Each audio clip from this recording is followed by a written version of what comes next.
Well, from here, it didn't look like Tuukka missed a beat. How did it look to you? Yeah, I mean, I think, as I said, there'd be some scrambles around the front of the net or puck play that he's going to have to get used to timing. And particularly now, some new defensemen that he's probably not used to hearing their voices.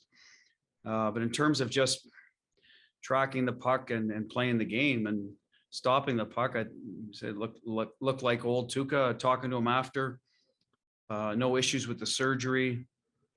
You know, a little bit sore in spots, but I think, Steve, that's just from not playing for a while. So just muscular conditioning said was pretty good. So got tested late, obviously spent a lot of time in our end with the penalties and the empty net. But good for him. Glad to see him come through. I think the guys played hard for him, especially when we needed to down the stretch, 5-on-3, clearing the front of the net against some big bodies, Van Riemsdyk and Hayes in front. So credit Charlie and Vac and Brandon once you get out of the box, doing a pretty good job in front there to allow Tuukka to cover pucks and get them out of harm's way. Thank you. Joe Haggerty. Hey, Butchie, just curious, this game tonight, did it feel different than some of these other games coming out of the break, just as far as some of the quality scoring chances you were giving up and maybe, puck management things a little bit at times? Did it seem looser at times maybe than some of these other games that we've seen? Second period, yeah, we got a little casual, and Philly's that team that will take advantage of it. I thought we did that against Montreal too last night. Some of that might be scorer oriented. A team starts, usually has a push no matter what, they get behind. I thought we got sloppy. Let's face it, some guys that are typically strong on pucks and make good plays, we're just just didn't execute or made a wrong decision. All of a sudden they're gone the other way. So we needed a couple of stops there in the breakaway.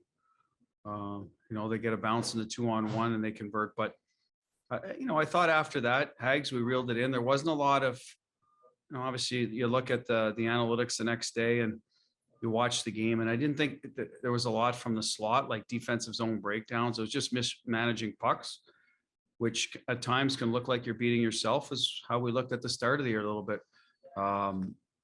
We got back to winning hockey, I thought, but then got in penalty trouble trying to make safe plays and get it out. So, there's always that balance. Could have been a little fatigue for some guys, but give Philly credit, they pushed. But at the end of the day, we'll look at it. But yeah, a couple of things we need to clean up. There usually is. But we were able to get through it. Matt Porter. Bruce, first, you surprised us to not see Marchand as an all-star? I am. I really am. I'm happy for Bergie. Obviously, as I said before, I think that those three will always be in contention every year. With the format the way it is, I don't know if all three would ever play in a game together, unfortunately, because you're limited with how many teams are in the National Hockey League now. But the format. But yeah, and if it becomes a popularity contest, that there's people out there that really appreciate Brad's game, and there's some that don't. So, I'm willing to bet if the players picked it, he'd be right there. And then on Pastrnak, you've mentioned him just not hitting a shot clean, maybe missing some spots. Was tonight an example of him back in full? Is he completely back in your eyes? Well, I mean, let's string it together. He's looked good recently for sure, right? So he certainly looks like he's turned the corner.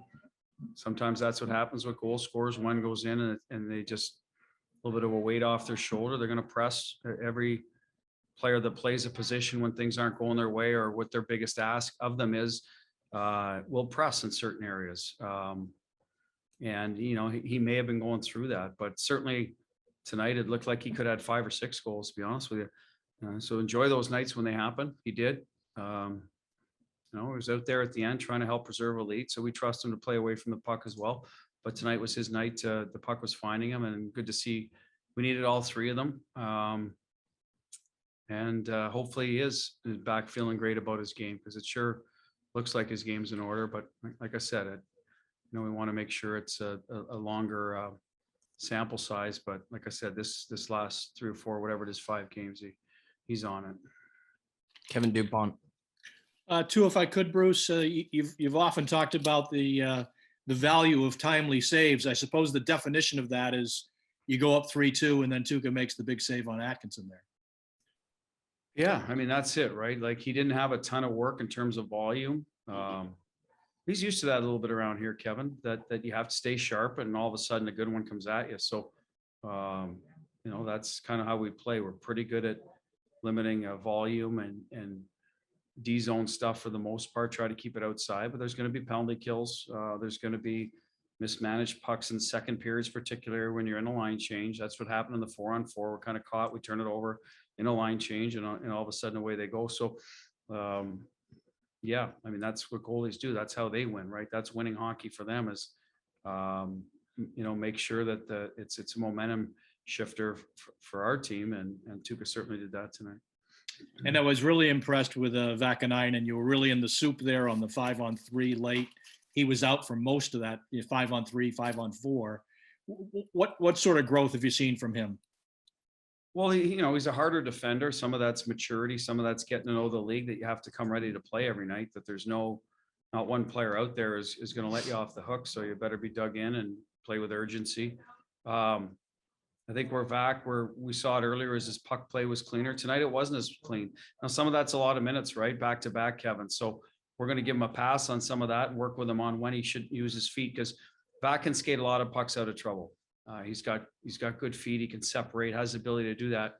And we just have to sort of instill some habits in him and some confidence in him and some, I don't want to say rules for him, but certain times where, you know, it's good to separate and go and then put a puck into an area and hopefully something opens up for you. But the defensive side of it, we've liked a lot.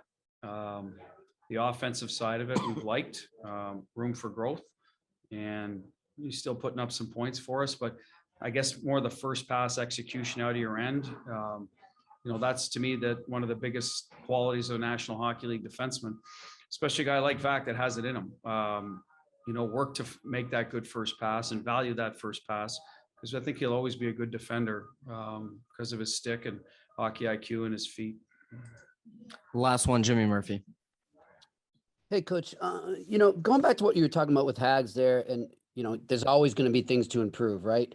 But I'm just wondering, with the way, you know, everything's going now with COVID and postponements and everything, and then the team gets on a roll, as a coach, how much more are you learning to kind of look at the big picture versus the little details, and how do you balance that? Well, you know, if you mean big picture, like keeping the process and keeping the team playing well and you win some, you lose some type of thing, then, you know, we're always trying to do that no matter what. And every team's missing players in their lineup pretty much. This isn't just the Bruins being hit by a rash of injuries. We got a few injuries, and we're like a lot of teams. COVID comes into your lineup. What it does do is, you know, what's coming a little bit is it allows you to put some other people in the lineup and grow their game and build their resume a little bit. So when they have to go in, Vac being an example that we just talked about, Steen getting the opportunity tonight, a couple of young guys, Sean and Lewington, we get to know a little bit better. Maybe some guys that wouldn't be on the ice late in the game that would now normally more. So there's all those things that help you when you're going through these things. So those are the positives. You're finding out more about some of your depth players. And at the end of the day, you know, you're going to put some of them out there in crunch time and ask them to get the job done. And that's the short term and the immediate term that could affect you if they don't. But that's the ask, I think, out of a lot of teams. So, and sometimes that's not a bad thing, Jimmy. I you know, coming from the minors, you're used to that a lot. Now it's been a while for me since you've been down there, and it's a winning industry. I understand that, but it's good for our team to see a guy like Vac be able to do it. It'll help his confidence when he leaves the building, knowing, hey, I can defend in the National Hockey League. I can play winning hockey when it matters. I can help a team win. And as you get into the tougher games and later in the season, knowing that, it's only going to help your team. Thank you, Coach. Yep.